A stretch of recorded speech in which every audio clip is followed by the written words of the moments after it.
Bonjour Corinne, bonsoir, bonsoir. Je me sentais seul, je me sentais super seul en fait.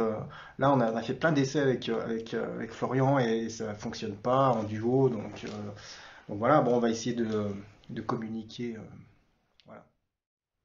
Eh oui, bonsoir Florian. Ah, ça y est, on communique euh, par les messages. Alors, invité cette personne à l'écran, mais ça, c'est avec d'autres personnes. Toi, non, je vois pas ce truc-là, Florian. Voilà. Bonjour, bonsoir Valérie. Eh ben c'est pas grave, Florian, on pourra en refaire un quand on sera déconfiné. Alors bah moi je vais me présenter, oui Florian, t'as raison. Voilà, alors j'ai pas besoin de vous dire mon nom, mon âge, on s'en fiche un peu. Voilà, moi je suis romancier, écrivain, scénariste de thrillers, euh, ce qu'on appelle aux États-Unis, outre-Manche, auteur de true crime, c'est-à-dire que j'écris du thriller inspiré de faits réels. Euh, et voilà, donc je me base sur des affaires criminelles qui ont réellement existé. Voilà, et cette histoire va servir ma fiction, ou ma fiction va servir la vraie histoire, en tous les cas. Donc voilà, je m'intéressais beaucoup aux affaires criminelles américaines, notamment sur les tueurs en série. Voilà, c'est un peu ma spécialité. Euh, et puis je suis revenu, alors voilà, pour les affaires, les affaires les plus connues aux États-Unis, je me suis intéressé à un célèbre, tristement célèbre tueur en série américain qui s'appelait Jeffrey Dahmer, qui a été un des pires, j'aime pas dire cette phrase parce qu'il n'y a jamais de pire, on dit toujours le pire tueur en série de tel endroit ou de tel endroit.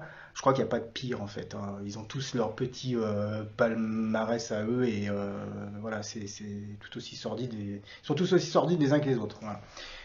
Donc c'était Jeffrey Dahmer, oui, et le roman c'est La compassion du diable. Voilà, et puis ben, depuis peu, depuis 2018, je m'intéresse beaucoup aux affaires criminelles françaises, ce qui m'a donc un personnage, un tueur en série, en tout cas pareil médiatiquement très au-dessus de tous les autres. Je parlais de Francis Saulme. Voilà, donc j'ai écrit L'ombre de l'autre, qui est apparu chez France Loisirs d'abord, qui devait paraître après, donc paru chez France Loisirs en exclusivité, hein, c'est mon première, et qui devait paraître là au mois de juin passé, en librairie, sous le pavillon La Bête Noire chez Robert Laffont. Malheureusement, comme on le sait, on a tous été confinés, les librairies fermées, et puis voilà, et puis là ça recommence.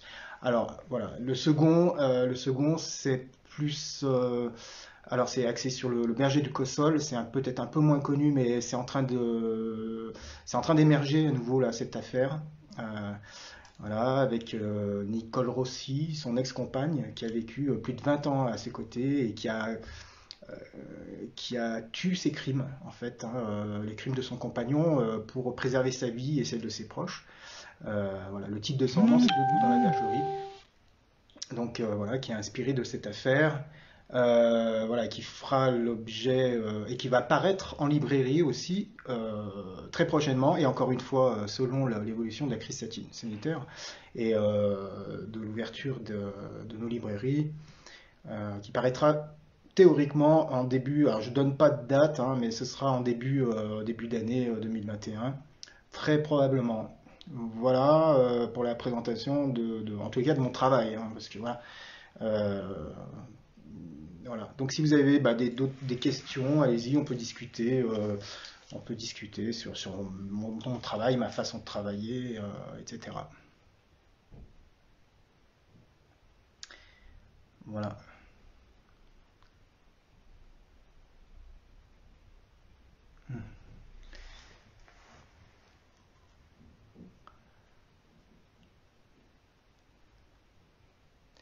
Alors voilà, Geoffrey me demande si les faits réels sont toujours les moteurs de mes histoires.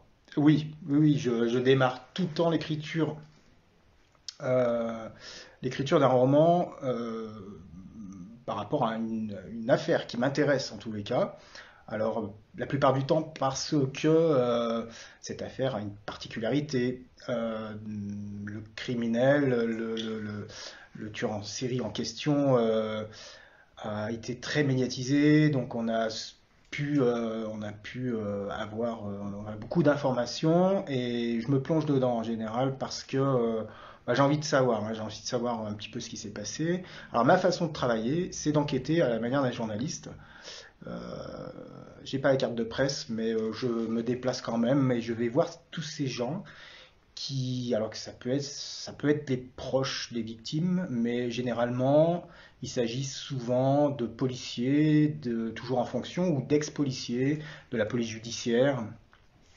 Il m'arrive aussi de rencontrer des magistrats. Pour Francis Holm, il était question de rencontrer Jean-Marie Benet, le procureur général près de la cour d'appel de Metz, qui m'a reçu et qui m'a accordé un entretien. Donc c'est lui qui a occupé le siège du ministère public lors du procès de Francis Holm, lors du procès du double meurtre de Montigny-lès-Metz en 2017. Donc voilà, il m'a reçu dans son cabinet. Donc je travaille de cette façon, je rencontre les policiers, je rencontre les gens qui ont vécu de près ou de loin là où les affaires en question. Alors Valérie Régnier demande, je vais peut-être répondre d'abord à la question du haut que j'avais pas vue. On me demande, c'est Virginie qui me demande comment j'écris, en musique ou dans le calme. Alors j'ai envie de dire les deux, parce que il me faut du calme, mais il faut que je m'isole en fait. Alors j'ai un casque, voilà, des écouteurs qui m'enveloppent bien le pavillon, l'oreille, et voilà, c'est vraiment étanche au bruit extérieur, je n'entends rien du tout. Euh, et, euh, et puis j'écoute de la musique. Alors généralement, il s'agit de musique atmosphérique, hein. Je vais pas écouter Van Halen, je vais pas écouter Bono, U2. Non, voilà. Non, non. C'est la musique atmosphérique voilà, très spéciale qui me plonge, on va dire, dans des univers qui me sont propres. Voilà. Alors Valérie me demandait comment je trouve les infos concernant les faits réels. Alors, bah, j'ai envie de dire un peu comme tout le monde, dans un premier temps. Alors, pour le loup dans la bergerie, c'est une rencontre avec un ex-policier. Voilà, on s'est rencontrés sur un salon euh, il y a 4 ans, et puis on discutait d'actes de cannibalisme, donc c'était quand même pas rien, puisque on discutait aussi de Jeffrey Dahmer, et cette personne-là m'a orienté sur une piste en me disant qu'il avait entendu parler d'un cas dans le sud de la France, voilà, où il était question de cannibalisme. Donc, ni une ni deux, j'ai cherché sur le net et effectivement, je suis tombé sur cette affaire. Voilà, parce que le berger de Cossol, c'est très. Il y a un peu de tout là-dedans, vraiment. Donc, si vous ne connaissez pas, je vous conseille, voilà, je vous encourage à aller chercher sur le net. Vous allez voir un petit peu, vous tapez le berger de Cossol. Euh, et là, vous n'allez pas être déçu. Euh, voilà, et puis de fil en aiguille, donc cette personne-là m'a mis en relation avec un autre policier, un ex-commandant, l'ex-commandant de la PJ, hein, de la brigade criminelle de Nice, avec qui j'ai pris contact et voilà, qui lui avait travaillé sur un des meurtres euh, imputés à cet homme. Et donc voilà, donc il m'a reçu et puis on s'est rencontrés. Voilà. J'espère avoir répondu à votre question. Alors Valérie, quel fait réel m'a le plus marqué? Alors quel fait réel m'a le plus marqué? Bah, je crois bien que. Alors je pense que celui sur lequel je travaille actuellement, sur lequel j'ai déjà travaillé, mais je continue de travailler sur cette affaire, notamment avec un des personnages, des protagonistes plutôt de cette affaire. Je crois que c'est le berger de Cossol. Ouais. C'est c'est une histoire, c'est à la fois romanesque parce qu'il y a quand même une histoire euh, une histoire d'amour, j'ai envie de dire, d'abord. On commence par là. et entre ce fameux berger de Cossol et Nicole Rossi, qui a été sa compagne pendant 20 ans. Donc c'est très romanesque, il y a une histoire de deux personnes qui ont vécu ensemble. Cette femme qui a partagé ses secrets, qui a gardé secret les crimes de son compagnon. C'est troublant, c'est vraiment troublant. Et ensuite, il y a tous ces meurtres. Alors dont deux pour lesquels il a été jugé et condamné, dont un qu'il a avoué, on va dire, assez rapidement, hein.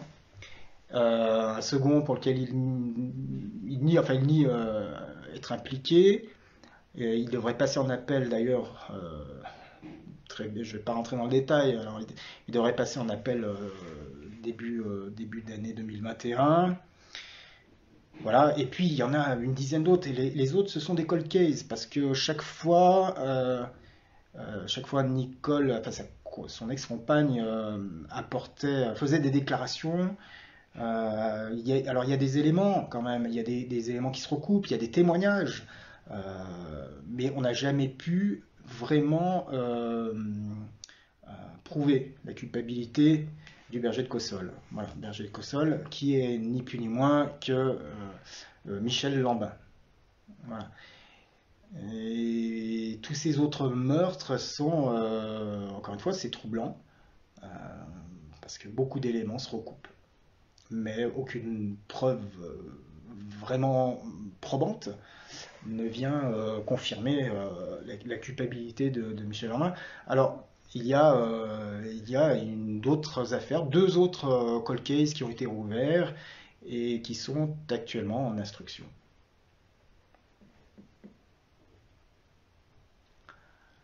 Alors, bonsoir Laurent.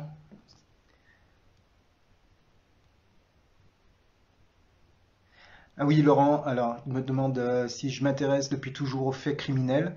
Un déclic qui m'a orienté vers cette voie littéraire.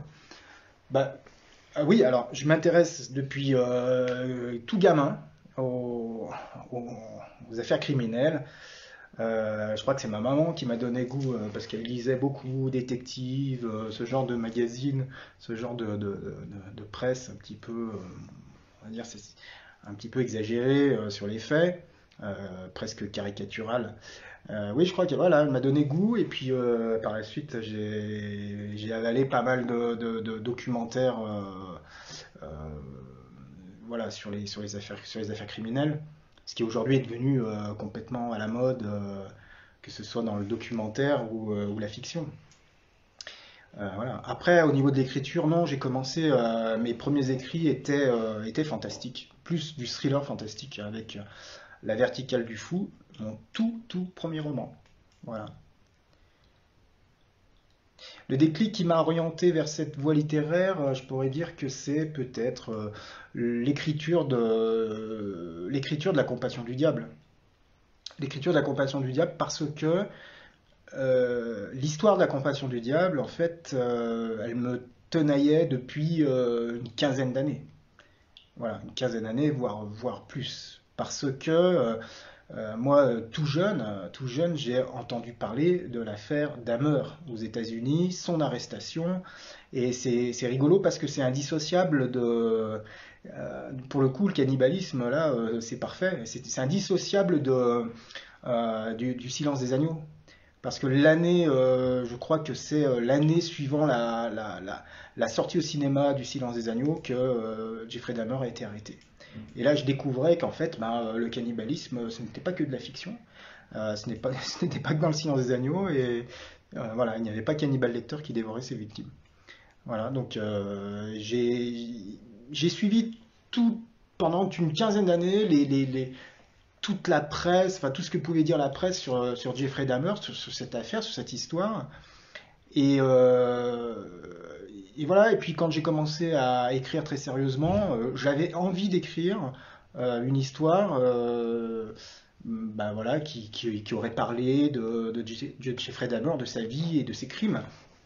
Mais plus le temps passait, plus il y avait de bouquins qui sortaient sur l'affaire Jeffrey Dahmer, plus le temps passait, plus il y avait de films ou de documentaires qui étaient consacrés à ce tueur en série. Et voilà, et j'avais vraiment envie d'écrire quelque chose là-dessus, mais j'avais pas envie d'écrire les énièmes biographies de Jeffrey Dahmer. Donc je remettais au lendemain, oui, je sais, je faisais le contraire de l'adage, mais je remettais au lendemain, en fait, chaque fois, et voilà.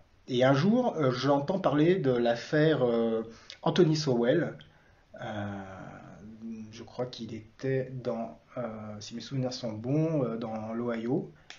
Anthony Sowell qui en fait a tué plus de 17 jeunes femmes, euh, euh, des marginales hein, pour la plupart, des filles perdues, qu'il ramenait chez lui pour une bouchée de pain, pour un billet de 20 dollars, pour une séance photo qu'il payait, et puis qu'il droguait ou qu'il alcoolisait, et puis ensuite il les agressait sexuellement, il les violait et il les assassinait. Et il mettait les corps, il déposait les corps dans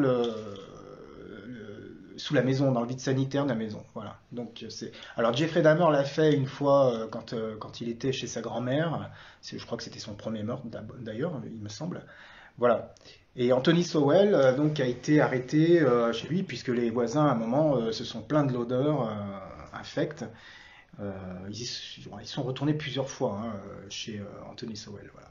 Donc j'ai fait un peu le travail, alors en toute modestie, n'allez pas y voir je sais pas une comparaison, mais j'ai fait un peu le travail qu'a pu faire Thomas Harris pour créer le personnage euh, d'Hannibal Lecter, puisqu'il s'est quand même beaucoup inspiré d'Andrei Chikatilo, qui était un tueur en série ukrainien et qui cannibalisait aussi ses victimes, et puis d'autres tueurs en série encore. Voilà. J'ai un peu fait ce travail-là. En fait, j'ai mélangé le personnage, enfin la vie et les faits de Jeffrey Dahmer avec ceux d'Anthony Sowell. Donc voilà, dans La Compassion du Diable, j'ai fait un mix et j'ai créé ce fameux personnage qui s'appelle Blake dans le roman. Voilà. Corinne me demande si j'envisage d'écrire dans un autre genre. Alors j'écris dans un autre genre, mais pour l'instant vous ne trouverez pas ces romans en librairie, voilà, parce que il faut quand même un petit peu de. Il me faut peut-être encore un peu plus de recul, de réflexion, de maturité, peut-être, maturité littéraire, et voilà. Mais voilà, ils sont dans les tiroirs, ils sont au chaud, ils sont confinés aussi, pour le coup.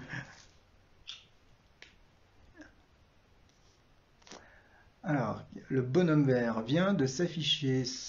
Bah oui, je sais pas si c'est Florian qui me demande ça. Oui, oui, oui, oui, bah le bonhomme vert. Alors, parce que là, j'ai peut-être une petite demande là, voilà. Alors je vais demander 2 petites minutes, hein, parce que ça a été compliqué. Voilà, Florian, bah oui, autorisé, bah oui. Et bah voilà, donc on va avoir Florian. C'est la magie, hein, c'est la magie de la technologie. Voilà. Bonsoir Laetitia. Bonsoir Jean-Michel. Voilà. Alors, Geoffrey, ce serait quel genre? On peut avoir un scoop. Alors, c'est pas du tout un scoop, c'est tout simplement du roman. Alors, il est toujours un peu teinté, voilà, d'un genre que j'affectionne plus particulièrement, les premières amours, qui est le fantastique. Mais bon, voilà, c'est plus un roman de littérature blanche, une histoire, voilà, comme j'aime. Oui, j'aime appeler un roman une histoire. Oui, c'est une histoire. Ouais. Une belle histoire. Une histoire entre une, euh, une danseuse de ballet florentine et un personnage de l'histoire très controversé. Voilà, j'en dis pas plus. Un personnage de l'histoire, de notre histoire, hein, malheureusement, et pas un des meilleurs personnages. Bonsoir, Eh bien voilà, bonsoir, on se voit, bonsoir à enfin. tous. Bonsoir, merci, désolé pour ce contretemps, mais j'ai pas compris. Voilà. J'étais en train de On t'écouter s'est débrouillé sans attentivement. toi, hein, on s'est débrouillé. J'étais en train de t'écouter attentivement, juste quand le petit bonhomme vert s'est affiché, donc tu vois. Voilà. Voilà. Ah, bah voilà. En tout cas, merci Alors, d'être là. Donc, je te laisse finir de répondre à la question. Et puis, bon, ensuite, je ah, continuerai à les poser, si ça te dérange pas. mais ouais, mais je crois qu'on a terminé, hein, il me semble, je sais pas.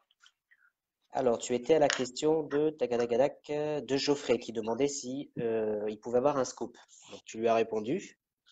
Voilà, j'ai répondu, hein, c'est voilà. J'en dirai pas plus, hein. Très bien. Bon, bah, en tout cas, bah, merci à tous d'être là. Je vais pouvoir donc reprendre le relais pour répondre aux questions. Il y a justement Philippe André qui demande bonsoir, quand une adaptation télé de tes livres et lequel aimerais-tu voir Ah, adapté?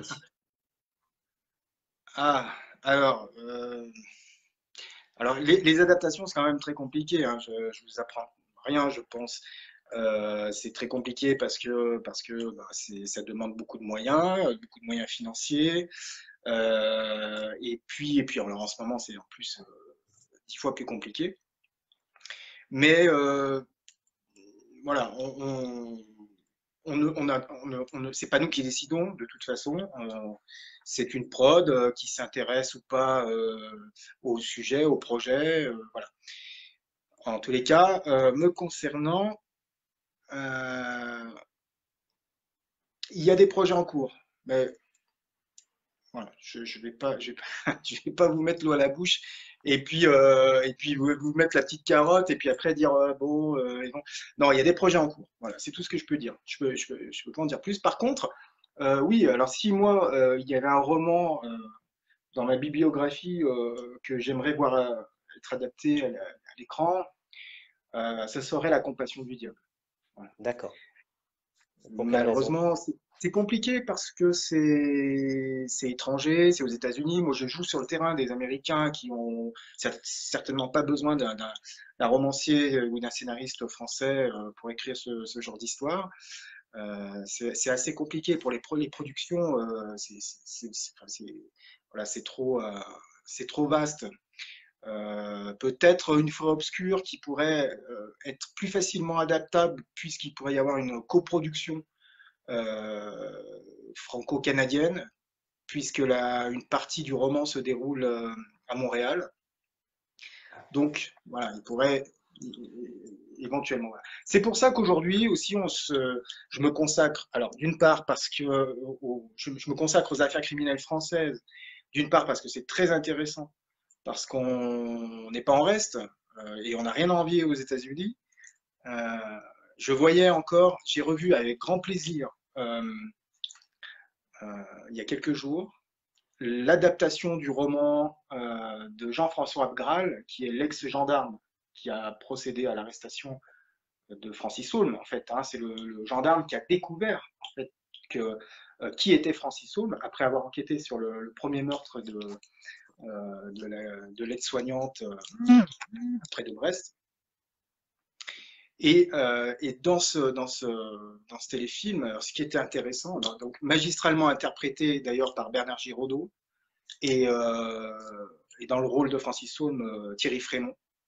Donc, je vous le conseille à tous, regardez, ça s'appelle Dans la tête du tueur. C'est l'adaptation du roman de Jean-François Graal, qui éponyme, avec le même nom. Alors, on le trouve nulle part quasiment. Hein. Là, il a ressurgi du net il y a quelques jours parce que ça faisait 2 ans que je le cherchais. Il n'est ni en DVD ni rien.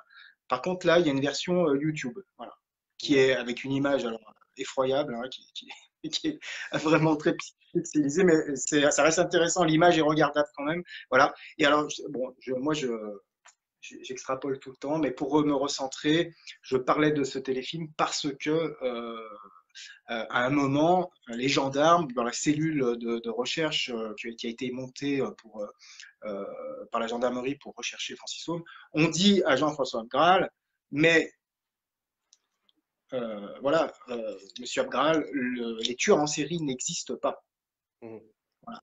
On a été au tout début des années 90, donc vous voyez, euh, voilà. Aujourd'hui, on sait très bien que, c'est se mettre des œillères que de dire les tueurs en série n'existent pas. On a commencé au 19e siècle avec Landru, Petiot et bien avant, hein, bien avant. On remonte aussi au 16e siècle, et puis les empoisonneuses à la cour du roi, etc. D'accord. Donc les tueurs en série sont chez nous hein, depuis des années. Donc, euh, donc voilà. Alors, par C'est contre, excuse-moi, il y a juste Virginie, avant que je pose une question, voilà, je qui sais me pas dit pourquoi, effectivement ouais. qu'on voyait que la moitié de ton écran. Voilà, si tu pouvais juste monter un petit peu ton téléphone ou toi te descendre un petit peu. Alors comment est-ce que je peux faire ça? Alors la moitié de mon écran. Et Non, là, je là pense on que me c'est voit là, non? l'inverse. Ouais, on te voit, mais on te voit là. Là c'est bon là? Non, je pense qu'il faut que tu montes un petit peu. Je peux pas, je peux pas. Ah, bon, c'est pas grave. Est-ce que là vous me voyez? Vous me voyez à moitié? Alors, il Comment? y a un décalage sur le PC. Bon, là, normalement, sur le PC, pour moi, c'est bon. Pour moi, sur le PC, c'est D'accord. bon. Il y a Virginie qui demande qui c'est qui réalise tes couvertures. Question intéressante. Ah, attends. On va faire un petit truc là. Ne bougez pas, c'est moi qui bouge. Voilà. Est-ce que ça va mieux? Il y a un Est-ce que vous sacré me décalage. voyez? Il y a un sacré décalage sur le PC. Non. Non? Donc il faut que je me rapproche, c'est ça? Je Ouais, je rapproche pense qu'il l'écran. faut que tu te rapproches, ouais. Voilà, j'ai l'écran. Est-ce que vous voyez là? Est-ce que vous nous voyez bien? C'est impressionnant le décalage. Bon, en attendant de voir si on te voit bien. Alors, qui c'est qui réalise tes couvertures?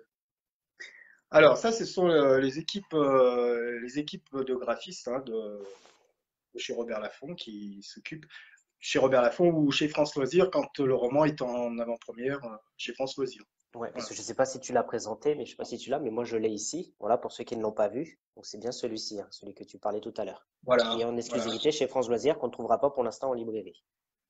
Et non, non. Voilà. Et donc, il devrait paraître en librairie si cette crise sanitaire se calme un petit peu au début 2021. Par contre, voilà, ça c'est un scoop avec une couverture totalement différente. Voilà. D'accord, ok. Qui Et ça, c'est sera qui en général réalisé qui le par fait? les, C'est toujours qui Robert sera Laffont réalisé qui le par fait. l'équipe oui, tout à fait, les équipes de D'accord. graphistes de chez Robert Laffont. Ok, ça cote super. Et justement, est-ce que tu as des salons de prévus normalement en 2021? Pas du tout. Non. Rien du tout. Il y avait pas mal de choses de prévues et tout a été annulé. D'ailleurs, cette année, alors je vais effectuer une tournée de signature pour les France Loisirs et comme pour l'ombre de l'autre. Et pareil, eh ben, tout a été annulé. Voilà. D'accord. Ok. Est-ce que tu peux juste descendre un tout petit peu, on me dit? Descendre. Oui, toi, si tu peux juste descendre un petit peu. C'est compliqué. Ouais. Moi, je vais pas me tasser. Non, c'est ce qu'on me dit sur le PC, effectivement. Bon, c'est vraiment bizarre, Facebook, ça veut pas fonctionner correctement ce soir. Je pense Ah, qu'il ah. aurait fallu. De toute façon, comme on disait en message privé, on s'en reprévoira un où effectivement on pourra revenir sur toutes les questions, parce que j'ai vu qu'il y en a certaines qui ont été loupées. Mais en tout Eh cas, oui. je tiens à m'excuser vraiment pour Eh ce oui, parce que moi, en contretemps. plus, j'ai beaucoup je me laisse aller un petit peu et puis les questions défilent. Ouais. Non, mais il n'y a Voilà. pas de souci. Tu vois, il y a Sabine qui dit bonsoir à tous les deux, super ce partage d'écran. Bah oui, quand ça veut bien marcher, c'est vrai que c'est sympa. Sur Netflix, il y a une section adaptation TV où l'on peut déposer vos manuscrits. Je sais pas si tu le savais, ça. Alors, non, pas du tout. Je suis en train de regarder, là, j'ai mis l'écran aussi hein, sur la page Facebook, comme ça je peux faire un petit réglage. Je vais essayer de faire un petit réglage. Alors, il y a Hop. Geoffrey qui demande si tu peux scier les pieds de ta chaise. Ouais, on va essayer, ouais. Voilà. Non, non, mais je vais faire autrement. Bougez pas, vous allez voir, ça va être magique. Voilà, c'est vraiment, voilà, c'est férié aujourd'hui, c'est pour ça Facebook. Ah, là, ça va être bien, là. Allez, boum. C'est pas grave, c'est pas grave. Non, non, non, voilà. Tiens, par contre, je sais pas si tu as vu mon commentaire au début, histoire de détendre un petit peu l'atmosphère. Il y a une dame qui m'a dit ce matin, ah, il faut que je voie le live. J'ai vu que vous receviez Johnny Depp. J'imagine qu'on a déjà, j'imagine, je sais pas si tu avais les commentaires, mais j'imagine qu'on a déjà dû te le dire plusieurs fois. Ah oui, bah oui, bah oui. Ouais. Bon, c'est Bon. bon. C'est bon là, vous me voyez bien là? Là, Euh, pour moi, sur le PC, c'est très bien. Et pourtant, je sais qu'il y a un décalage. Tu vois, là, sur le PC, je viens de voir ton téléphone tomber. Donc, Et oui, oui, voilà. ça devrait fonctionner. Donc là, ça va être bon, ouais. Là, c'est bon, vous Voilà. me voyez. Ouais, là, Et, c'est bien. ouais, Je et pense moi, que sur le téléphone, là, je me vois jusque-là, quoi. ouais, non, mais c'est ça qui est bizarre, c'est impressionnant. Moi, Voilà, sur j'ai le plutôt. téléphone, je me vois loin, et pourtant, sur le PC, j'ai l'impression que je suis en gros plan. Je sais qu'en général, c'est particulièrement apprécié. Alors, je ne sais pas si tu as ton livre avec toi, Le loup est dans la bergerie. Non, je l'ai pas là. Non, voilà, parce que je sais qu'en général, les gens aiment bien quand on lit un petit extrait. Donc, ça pourrait être l'occasion de se refaire un prochain live où justement, tu pourras nous lire un extrait ou deux, si tu es d'accord. Oui, tout à fait. Voilà, donc là, tout le monde me dit qu'au niveau de l'image, c'est parfait, c'est impec. Donc, C'est si bon jamais là, parce vous... que j'ai encore. Ouais, là, c'est parfait, ouais. C'est Bon, bah, impec. tant mieux. Voilà. Voilà, alors, histoire de reprendre, si jamais il y a des questions qui n'ont pas été posées ou que Fabio n'a pas répondu, n'hésitez pas à les reposer, je lui poserai. Alors, on va essayer de revoir quelle question n'a pas été posée. À quel moment avez-vous eu envie d'écrire? Parce qu'elle t'a été posée, ça là, il me semble. Non, je crois pas, Une mais question de Zina qui demande, voilà, bah, comment ça t'est venu cette effectivement, idée? moi j'ai commencé très tôt à écrire. J'ai commencé, je sais pas, je devais avoir 14 15 ans, et c'est ma prof de français qui m'a donné goût, donné goût à l'écriture, hein, en me faisant découvrir Edgar Allan Poe, parce que j'écrivais des poèmes très noirs quand j'avais 14 ans, 15 ans, comme beaucoup d'ados, je crois. On écrit des choses des fois assez tourmentées. Et voilà. Donc elle avait assez apprécié ce que j'avais écrit à cette époque-là. Et plutôt que me punir, elle trouvait que j'avais trouvé cette punition géniale d'ailleurs. Plutôt que me punir de façon, enfin, de m'envoyer en colle ou en permanence, elle m'avait dit, il faut que, voilà, tu vas lire ce bouquin et tu me feras un petit résumé de ce bouquin. Donc, voilà. Et ce bouquin, c'était Double assassinat dans la rue Morgue d'Edgar Allan Poe. Voilà, D'accord. qui m'a complètement bluffé, qui m'a époustouflé. Cette nouvelle de Poe m'a rendu dingue parce que encore aujourd'hui, j'invite ceux qui aiment le thriller et les intrigues vraiment à lire ou relire cette nouvelle parce que euh, c'est euh, c'est intemporel, c'est indatable. On a l'impression, un texte qui a été écrit au 19e et qui est aujourd'hui contemporain, j'ai envie de dire. Voilà. Mm. On a déjà quand on lit Double Assassinat dans la Morgue, on a déjà cette tension, le rythme, le suspense, l'intrigue. Euh, tout est là. Tous les ingrédients du thriller d'aujourd'hui sont déjà dans la nouvelle de Poe. Voilà. Ouais, parce que Je justement, trouve je voyais ça- une question qui circulait, qui n'avait pas été posée, il me semble. Justement, est-ce que tu as des auteurs qui t'inspirent en particulier plus que d'autres? Oui, qui m'ont inspiré, qui m'inspirent et d'autres qui m'ont inspiré. Oui, oui, oui. Beaucoup. Alors, ça a été le déclencheur, surtout, non pas Edgar Allan Poe, enfin Edgar Allan Poe, si, ça a été le facteur déclencheur. Mais ensuite, ce qui m'a donné envie d'écrire de cette façon plus actuelle aujourd'hui, c'est Maurice Dantec. Voilà, j'ai découvert Les Racines du Mal de Maurice Dantec. Et encore là aussi, c'est une claque littéraire pour moi. Je crois que c'est la deuxième en fait. Il y a eu Edgar Allan Poe à 15 ans et il y a eu Maurice Dantec, j'avais 20 ans, ouais, 10, ouais, 20 ans, voilà. Et là, là aussi parce que c'était novateur, parce que bah, Dantec, c'est le techno-thriller. Voilà. Techno-thriller, la technologie au service des enquêteurs. C'était le premier logiciel, le premier enquêteur français. En fait, c'était surtout un développeur dans l'histoire. Je ne sais pas, pour ceux qui ont pas lu Les Racines du Mal, je vous fais un petit pitch rapide. Un développeur qui crée un logiciel pour la police, qu'on connaît aujourd'hui, hein, d'ailleurs. Voilà, Nacrim ou ces genres de logiciels qui permettent de recouper plusieurs éléments sur des affaires criminelles aux quatre coins de la France et qui vont ramener petit à petit, resserrer les mailles du filet, des filets. Voilà. Et donc, ce gars arrive là avec ce logiciel et il va proposer ça à la police parce qu'il y a un tueur en série qui sévit. Euh, voilà. Donc, c'est prenant du début à la fin. C'est un pavé, c'est un gros pavé, la racine du mal. Mais voilà, c'est un bouquin palpitant. Donc, ça a été ma deuxième claque. Et ce qui m'a donné aussi envie d'écrire Très Noir. Voilà. Et justement, il y a une question de Virginie qui rebondit un peu sur ce que tu viens de dire, qui demandait si tu avais une culture TV ou si tu t'inspirais de séries TV pour l'écriture.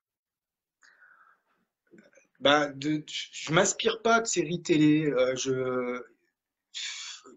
Comment dire, c'est un peu une nourriture, c'est un peu une nourriture. C'est un peu une nourriture de travail, on va dire. Donc, parce qu'on a quand même besoin de se tenir euh, de se tenir au courant de ce qui se passe, voilà, et de ce qu'on crée surtout, de ce qui se fait de plus en plus, de ce qui est, faut le dire, hein, de ce qui est de plus en plus à la mode et de ce qui est de plus en plus prisé aussi des lecteurs ou des spectateurs.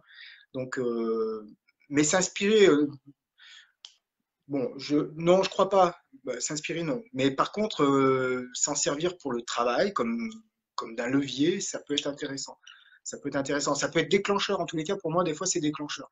Ouais, Il peut y avoir des affaires criminelles que je ne connais pas, que je vais découvrir par le biais d'une série, d'une adaptation, par exemple, d'un roman ou d'accord. Et justement, est-ce que tu as... Hop, attends, excuse-moi, la question est partie. Est-ce que tu as un livre pour lequel tu as le plus d'affection? Nous demande Sabine. un roman, un Oui, roman pour lequel j'ai plus d'affection. Euh, ouais, mais c'est peut-être pas du thriller, quoi. Voilà. Euh, j'ai pris une grosse claque aussi, là, littéraire, mais c'est peut-être plus en rapport avec notre histoire. Voilà, si c'est un homme de Primo Levi, c'est un roman qui m'a bouleversé. Voilà, je sais pas pour ceux qui connaissent ou ceux qui connaissent pas. En il y en tous a les qu'à... cas, je vous invite à le lire. Voilà. D'accord, bah écoutez, sur conseil de Fabio, n'hésitez pas à lire ce livre. Et justement, il y a Philippe André, que tu connais, il me semble, qui demande à quand un roman sur la piraterie moderne, Capitaine Jack. Bah, ça pourrait être intéressant, oui, parce que la piraterie moderne, oui, on en a entendu parler, on en entend moins parler maintenant. Mais Oui. après, on peut peut-être faire quelque chose aussi sur la piraterie informatique, ça peut être bien. Hmm. Non, non, pour l'instant, c'est pas dans mes projets. D'accord. Bon, à suivre, affaire à suivre. Ouais. Merci Virginie qui dit que c'est un live passionnant. Donc merci à toi Fabio. Valérie, si vous deviez qualifier les tueurs en série d'un seul mot, lequel serait-ce? Ah, Hmm. Moi, je dirais désespoir. désespoir. Parce que, ouais, désespoir parce que c'est la plupart de ces gens sont dans le désespoir. Et je dirais peut-être même désespoir, je dirais peut-être même solitude. Voilà. La plupart de ces gens vivent de toute façon, d'une manière ou d'une autre, dans la solitude. Voilà. Et je crois même que ça peut être. Ça me rappelle une conversation que j'ai eue avec un homme, euh, un homme tout à fait intéressant, qui était lui dans le médical, mais voilà, qui me disait, il y a déjà quelques années, hein, qui me disait qu'il avait l'habitude de côtoyer des gens malades et justement désespérés aussi. Mais il disait ce qui revient tout le temps chez l'être humain de toute façon et ce qui nous fait sombrer ou ce qui nous fait passer d'un état à l'autre, souvent c'est la solitude. La solitude nous fait nous poser beaucoup de questions et, et par là même aussi va influer sur notre comportement. Voilà. Ouais. Mais alors, je vais pas faire l'apologie du tueur en série, hein, Non, non, bien sûr. mais voilà, ce sont des gens qui ont des. De toute façon, on ne vient pas au monde tueur en série.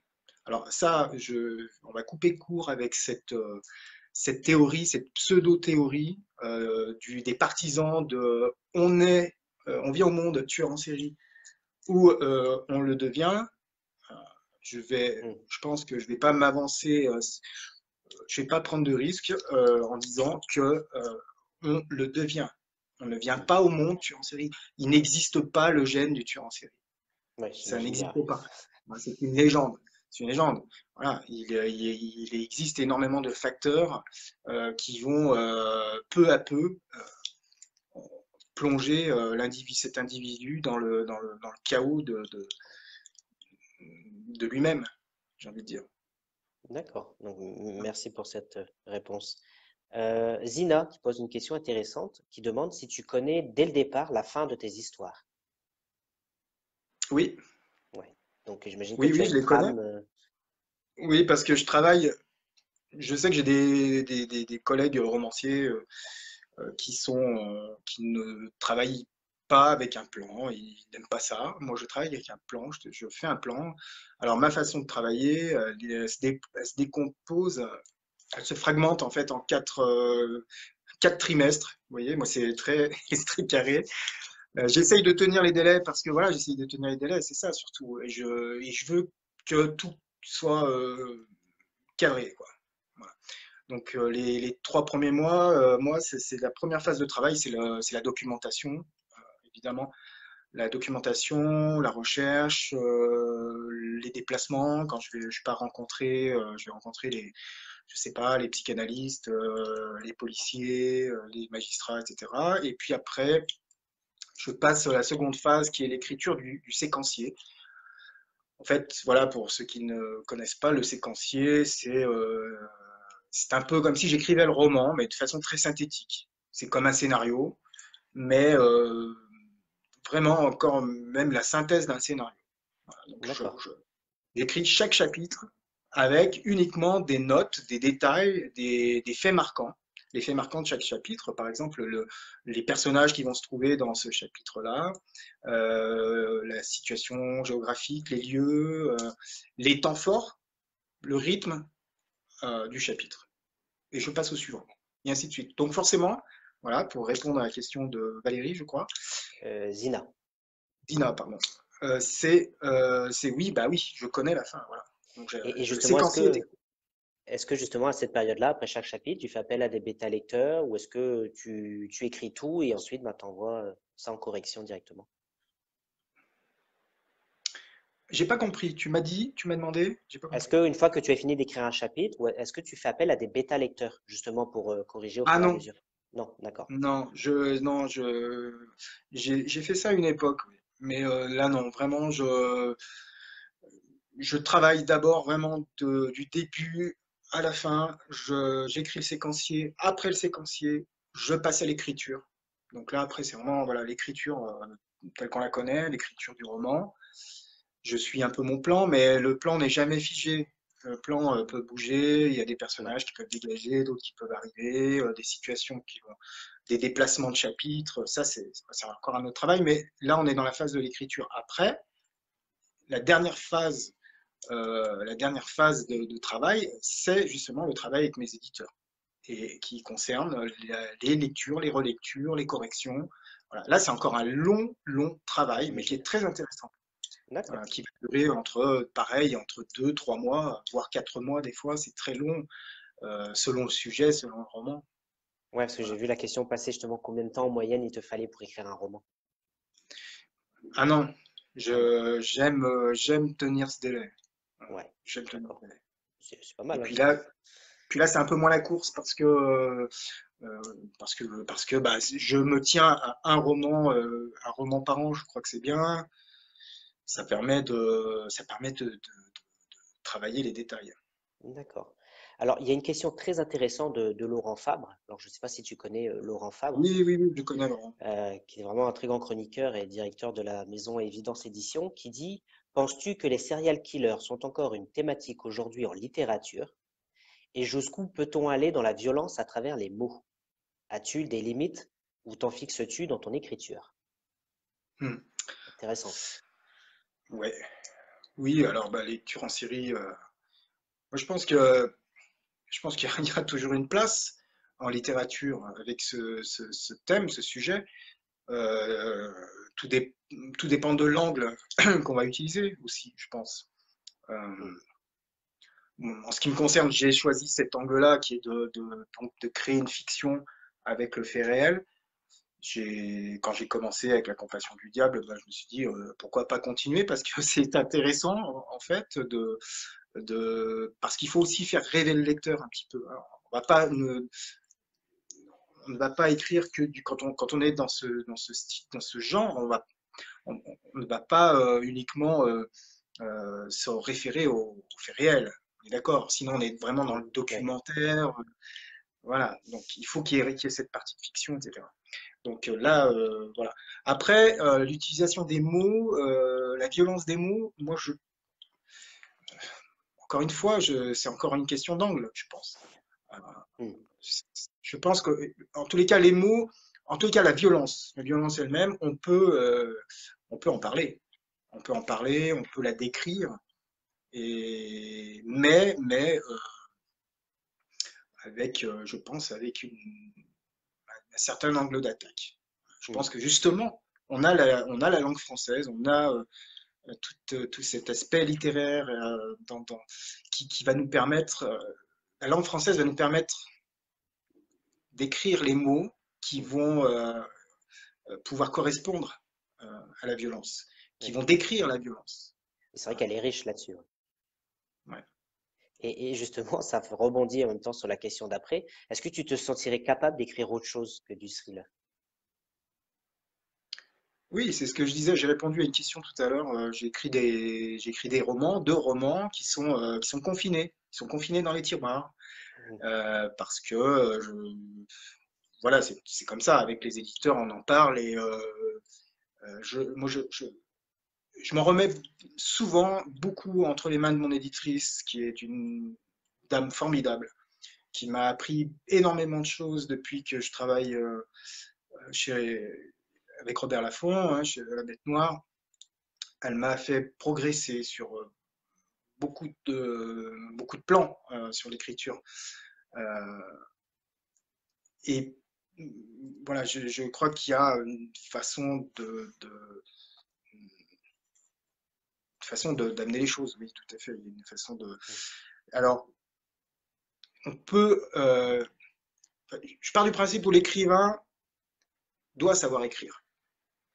Voilà. On ne va pas se confiner. J'utilise beaucoup le mot confiner, hein, t'as remarqué, hein. Oui, oui. Alors, c'est d'actualité, hein, donc ça va. Ben oui, c'est une petite petit clin d'œil. Non, mais voilà, ces romans sont confinés parce que en fait, je ne suis pas encore assez mature, je pense. Il y a encore du travail. Il faut qu'on, Mm. dans ce genre-là, dans ce genre-là, dans le roman, c'est particulier. Voilà. Oui. C'est un peu normal quand un maçon monte des murs toute sa vie, le jour où il va devoir se reconvertir et faire du pain, il va faire de la pâte toujours, hein, tu vois. Ouais, ouais. Mais, Il y aura quelques euh, loupés, ouais, je pense. mais oui, il faut être sûr de son coup et il faut travailler. Il faut pas hésiter à tout remettre sur le métier chaque fois et travailler, avancer. Voilà. Donc j'écoute beaucoup les conseils de mon éditrice D'accord. Ah, ça, depuis 5 ans et voilà, pour l'instant, selon elle, il faut encore qu'on travaille. eh ben, très On bien. n'en est pas là. Thomas Oslous qui demande, sais-tu combien de livres tu as vendus depuis le début de ta carrière?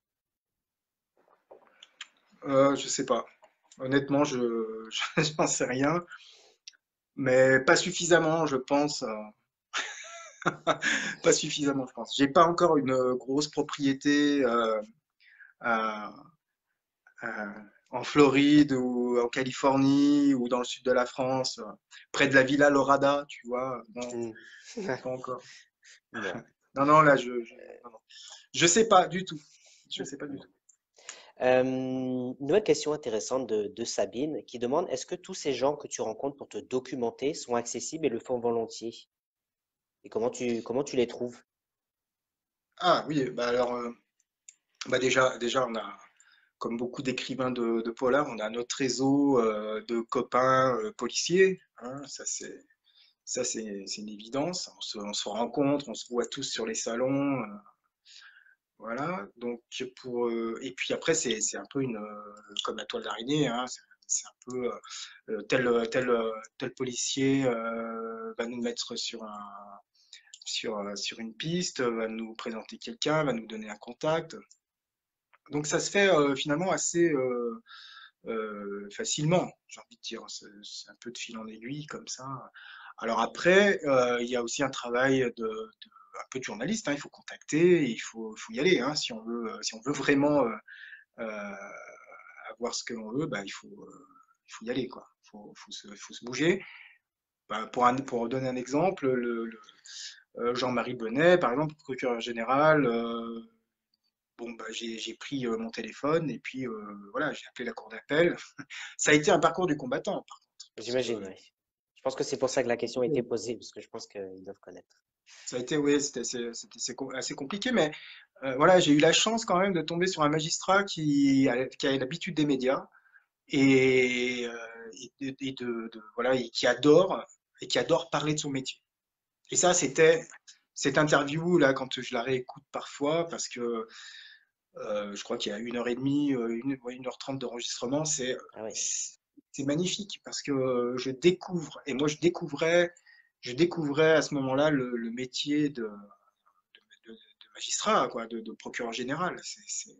Voilà. Après, on a survolé des tas d'affaires, hein. C'est un procureur général qui a eu le dossier de l'affaire Grégory entre les mains Ah oui. en 2008, quand le dossier a été rouvert à la demande, quand le dossier a été rouvert à la demande des époux Villemain. C'est Jean-Marie Bonnet qui a eu le dossier entre les mains. Voilà, après, bah, ça se fait comme ça, hein. Là, l'ex-compagne de Michel Lambin, c'est par le biais euh, de l'ex-commandant de la PJ de la criminelle de Nice, qui lui avait donc bossé sur un des meurtres qui était imputé à Michel Lambin, et donc il connaît très bien cette dame, et il m'a dit, voilà, là ça a été le grand bonheur, là c'était le scoop, parce qu'il me dit, si tu veux rencontrer Nicole, je peux te la faire rencontrer. Voilà. Ah oui. Et là donc voilà, donc le rendez-vous avait été pris pour le lendemain de notre entretien avec ce policier. Et puis on est parti, nous voilà partis le lendemain, il m'accompagne, il me conduit très gentiment sur le plateau de Cossol, donc un paysage très lunaire. On arrive, c'est vraiment l'arrière-pays grassois, on est dans les plateaux, quoi, les collines sur les hauteurs de Nice. C'est un paysage assez impressionnant. Mhm. Et voilà, pour retrouver cette dame voilà, qui m'a accordé 2h30 d'entretien aussi. Et là, c'était épique. Voilà. J'imagine bien. J'imagine bien. Et justement, il y a Valérie qui demande s'il y a un crime qui t'interpelle plus qu'un autre. Là, tu parlais de l'affaire Grégory, l'affaire Bah de oui, Brest. bah oui, forcément, forcément. Alors pour l'histoire, pour le côté feuilletonesque, quoi, hein, pas romanesque, parce que là, bon, pour le coup, mais pour le côté feuilleton, oui, c'est l'affaire Grégory. Hmm. L'affaire Grégory, ça, je crois que c'est notre génération. On a vécu avec ça. On était gamins, on était ados, on est aujourd'hui adultes, et on continue encore de parler de cette affaire, et encore aujourd'hui, cette affaire n'est pas résolue. Alors, il y a eu des rebondissements, c'est un vrai, ouais, c'est un vrai téléfilm. Et puis c'est la cruauté, quoi. C'est la cruauté du crime.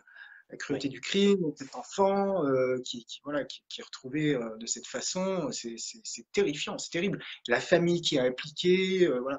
D'ailleurs, voilà, je fais une petite parenthèse. Il y a un très bon documentaire qui doit encore se trouver d'ailleurs sur Netflix actuellement, qui a été écrit, réalisé, je crois, mais en tous les cas écrit par Patricia Tourangeau, qui est une journaliste chroniqueuse judiciaire. Je ne sais pas si certains d'entre vous la connaissent. Qui a fait donc ce documentaire sur l'affaire Grégory, qui est absolument génial. D'accord. Voilà. Bah écoute, merci pour tous ces conseils. Voilà. Sonia, donc bonsoir Sonia, bêta lectrice, qui nous dit, alors je ne sais pas si la question a déjà été posée, mais trouves-tu le titre de ton roman au début, pendant ou à la fin de l'écriture? Ah oui, des fois c'est au début, et puis des fois, généralement c'est toujours au début. Moi j'aime bien avoir un titre de travail. Voilà, j'aime bien avoir un titre de travail, ça permet d'avoir en tête une ligne de conduite, quoi, ligne conductrice, on va dire même, pour bosser, quoi. Mais Hmm, il s'avère que parfois, la plupart du temps, les éditeurs le modifient ou le changent complètement parce d'accord. qu'il ne correspond pas forcément peut-être à, voilà, Aux attentes. à ce que le roman réellement veut dire, quoi. Enfin, voilà. D'accord. Et, et justement, je ne sais pas si tu vois la question de Nini, Nini Canard, qui dit on parle le plus souvent de serial killer au masculin, mais y a-t-il une serial killeuse qui pourrait t'inspirer? Bah, pour l'instant, non. Et puis, c'est vrai que j'ai pas vraiment, même aux États-Unis, j'ai pas vraiment, je me suis pas vraiment intéressé. Il y en a quand même, hein, il y en a quelques-unes, hein. Mais je me suis pas vraiment intéressé aux tueuses en série. Mais pourquoi pas, hein, ouais, ouais, pourquoi pas. Ça pourrait être une ouverture. Mais en tous les cas, en France, pour l'instant, je ne sais pas encore s'il y a eu des cas, s'il y a des cas. Une serial Mais killeuse, ouais. Hmm. Pensez-vous qu'il soit facile d'être édité dans un autre genre que celui pour lequel on est initialement connu? Toi qui disais justement que tu avais des romans dans un tiroir et il y a une question qui arrive Ouais. justement dessus. Eh ben non, bah, la preuve que non. La preuve que non. Parce que tu vois, il y Voilà. a Thomas qui pose tout de suite la question derrière. Si tu sentais une certaine évolution entre tes premiers écrits et ceux actuels, et si oui, quand tu retombes dans tes prochains pour enfin être reconnu dedans? Ouais, mais le problème, c'est un peu le serpent qui se mord la queue.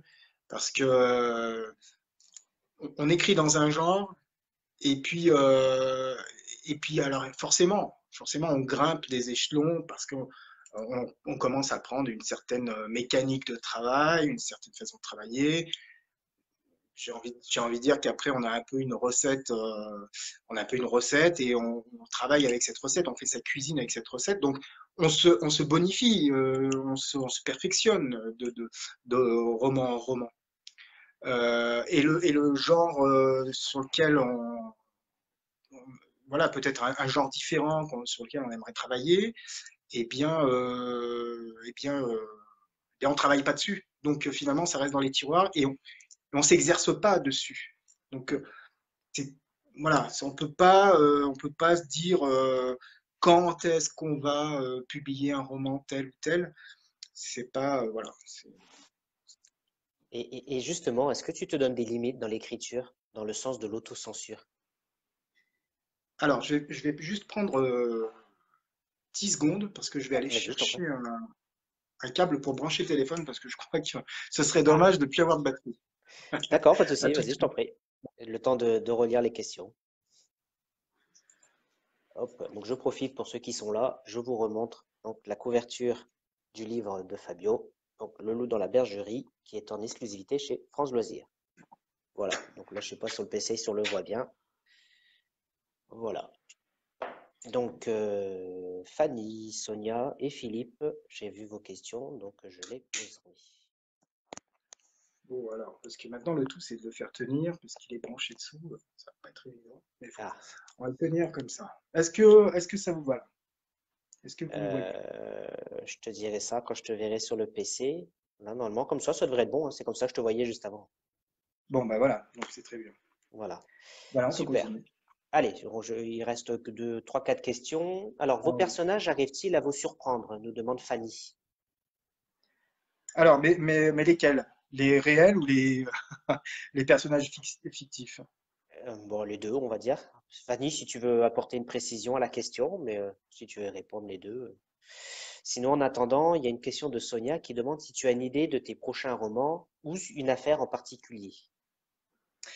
Oui, oui. Alors bon, pour le prochain roman, je le disais tout à l'heure hein, en début du live, je vais reprendre l'affaire du berger de Cossol, mais encore une fois, c'est une question d'angle, sous un angle différent. Voilà, donc ce sera peut-être un roman qui sera plus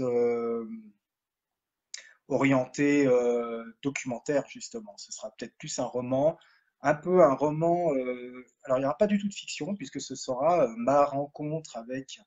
euh, Ça va relater ma rencontre avec Nicole Rossi et tout le déroulé en fait de notre entretien. Voilà. D'accord. Ce sera plus un roman. qui- et puis il va y avoir, ce sera entrecoupé aussi avec, je pense, avec des articles de presse qui viendront alimenter un petit peu chaque fait. Voilà, ça sera un petit peu, mais ce sera romancé quand même. Voilà. Donc D'accord. ce sera Ok. le véritable true crime. Le vrai true crime, c'est ça, c'est le roman vérité qui a été d'ailleurs créé, on va dire, entre guillemets, inventé par Truman Capote avec son fameux roman de sang-froid. D'accord, super. Bah, merci beaucoup. Il y a Valérie qui apporte la précision qu'elle parle des personnages fictifs qui pourraient te surprendre, justement. Personnage fictif qui pourrait me surprendre. Alors oui, moi je suis de plus en plus surpris par le commandant Steiner, qui en fait euh, qui est quelqu'un qui commençait à être enfin qui était quelqu'un d'égoïste quand même, qui pensait beaucoup à lui-même et qui au détriment de beaucoup de son personnes de son entourage. Et qui commence à se racheter une conduite là et qui commence à comprendre qu'il a une fille surtout, une fille qui grandit et qui en fait depuis l'ombre de l'autre, en 2 ans, il l'a pas vu grandir. C'est devenu une jeune femme et il a loupé plein de choses. Voilà. D'ailleurs, il est question voilà, de moments de la vie de Rebecca, qui est la fille du commandant Steiner, dans le Loup dans la bergerie. C'est- voilà, Rebecca va vivre des choses assez terribles quand même. Et son père ne s'en rend pas vraiment compte. Il est de la gravité de cette situation. Il pense encore à son enquête. Il pense à la quête parce qu'il y a une quête, il y a une enquête et une quête.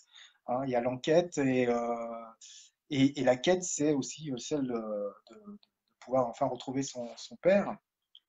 Donc voilà. Je suis surpris par ce personnage parce qu'il me ressemble beaucoup, d'une certaine manière, parce que je l'ai créé aussi un petit peu sur ce fond, Mhm. puisque j'ai une fille qui a 14 ans, et que, à la façon du commandant Steiner, que j'ai toujours, euh, que j'ai toujours couvé. J'ai toujours eu peur pour elle, beaucoup, tout le temps, limite paranoïaque, hein, vraiment.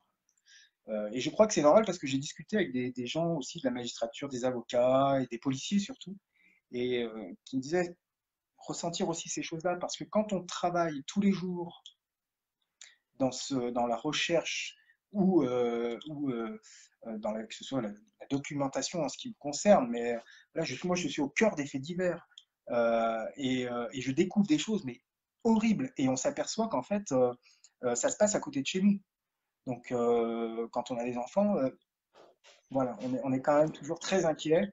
Oui. Et voilà, et la preuve, hein, c'est ce qui est arrivé près de chez moi d'ailleurs, hein, le fameux, enfin, non moins fameux euh, Nandal le Landais, hein, D'accord, oui. qui est voilà, à 80 km d'où je vis.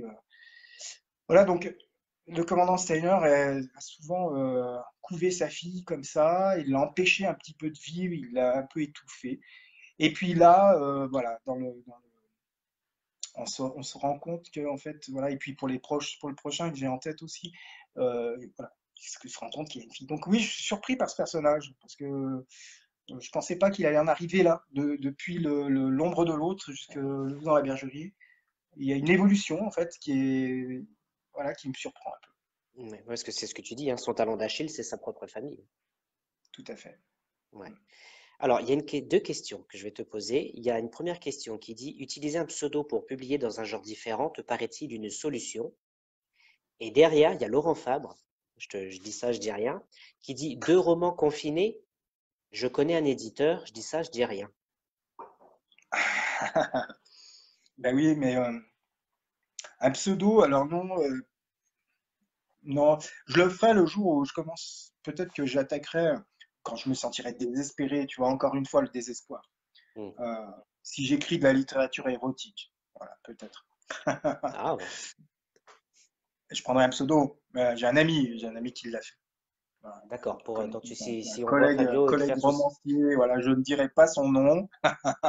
Je ne dirai pas son nom. Voilà. Mais D'accord. il s'appelle, je sais plus. J'ai oublié son nom, son pseudo, hein, évidemment. Oui. Bon, voilà. Enfin, non, non, mais alors non, je préfère être patient, attendre. Peut-être que j'aurai peut-être des cheveux blancs et une barbe un peu plus blanche quand je publierai ces romans-là. Mais voilà, je préfère. Bon, voilà. Pour l'instant, je travaille sur mes romans et puis un jour on verra. Voilà. D'accord, ok. Bon. Écoute, on va poser donc une dernière question de Geoffrey et après je pense on va te laisser tranquille parce que là ça fait quand même pratiquement plus d'une heure que tu discutes. Geoffrey qui nous demande, et c'est le personnage qui te fait réfléchir sur ton rôle de père ou le contraire? En parlant de Steiner, Hmm. euh, est-ce que Steiner me fait réfléchir sur mon rôle de père, c'est ça? Ouais, et c'est le personnage qui te fait réfléchir sur ton rôle de père ou le contraire, oui. Euh, non, enfin, c'est un peu les deux, j'ai envie de dire. En fait, c'est mon miroir, quoi. Ce personnage, Steiner, c'est mon miroir. Je me suis rendu compte en écrivant ce personnage dans l'ombre de l'autre, je l'ai mis en rapport avec sa fille. Voilà, sa fille je sais plus, de 16 ans dans l'ombre de l'autre. Rebecca avait 16 ans. Euh, voilà, j'avais envie de créer une relation très forte entre ces deux personnages parce que c'était sincère. En écrivant, en écrivant sur ces deux personnages, c'était sincère parce que c'était ce que moi je ressentais et ce que j'ai vécu ou ce que je vis encore, mais de façon différente maintenant avec ma fille. Euh, donc voilà, je trouvais ça très intéressant. C'était une sorte d'exutoire comme ça, d'avoir l'effet miroir en écrivant les scènes, en disant oh merde quand même, c'est toi quoi, tu vois, et c'était un peu ce rapport parce que voilà, dans certains passages, Steiner est quand même toujours là, quoi. Il est quand même toujours derrière sa vie. Bon, beaucoup plus dans l'ombre de l'autre. C'est vrai que dans Le Loup dans la bergerie, il a pris un peu plus de recul. Il commence à comprendre que sa fille a, voilà. Et puis c'est vrai elle est beaucoup dans l'adolescence, c'est une jeune adulte qui a du caractère en plus. Hmm. Voilà. D'accord. Donc c'est un peu les deux parce que moi ce personnage me montre en fait qui je suis ou comment j'étais et peut-être que bah, c'est un peu comme un miroir, on se regarde dans le miroir, on se recoiffe, voilà. Et ce personnage, en le voyant, peut-être, je me dis, bon, peut-être, voilà, bon, avec ta fille, il y a peut-être des choses qu'il faut faire différemment. D'accord. Voilà. Eh ben, en tout cas, merci. Et là, Laurent Fab qui nous dit donc merci Fabio, merci Florian, super live passionnant. Merci, Oui, alors Laurent. je m'excuse encore pour le petit contretemps et ces Mais aléas c'est pas grave. du direct, mais on s'en fera un autre Voilà. prochainement pour l'occasion, peut-être à la rentrée prochaine, lorsque ton roman sortira en librairie. Hein, comme ça, tu Ben nous en oui. reparleras. Comme ça, on aura peut-être un public plus large. En tout cas, merci à toi d'être venu en parler avec nous. C'était très Ben, agréable. merci à toi. Et puis, Merci. ben, on reste en contact. Et puis, ben, je te laisse le mot de la fin si tu veux rajouter quelque chose. Et merci à tous d'avoir posé vos questions. Merci à tous et à bientôt. Ben, merci, Florian. Et puis, ben, merci d'avoir été là, tous. Je ne vous connais pas tous, mais enfin bon, ça a été très agréable d'échanger. Voilà, alors essayez de retenir un petit peu les bonnes séries ou les documentaires que je vous ai cités, ça pourrait être très intéressant. Il y a sur YouTube, vous pouvez retrouver le fameux téléfilm donc adapté du roman de Jean-François Graal, Dans la tête du tueur. Donc je vous préviens, l'image est très mauvaise, mais profitez-en parce que pendant 2 ans, on ne le trouvait pas là, hein, sur le net, et même en DVD, on ne le trouve pas. Et ensuite, il y a le documentaire de Patricia Tourangeau sur Netflix. Par contre, j'ai oublié le titre, mais ça, vous le trouvez facilement sur une recherche Google. Voilà. En attendant, bah, moi, je vous souhaite un bon confinement. J'espère que ça va s'arranger, se terminer rapidement, cette, euh, cette horreur, parce que Ouais, on y en en a a marre. marre pour tout le monde et pour tout. Voilà. Bon, n'oubliez pas quand même, avec modération, mais vous pouvez y aller. Apéritif. Allez, merci à tous. Prenez soin de vous. Et puis, bah, je te dis à bientôt. Ciao, ciao. Merci. Au revoir. Allez, au revoir. Ciao.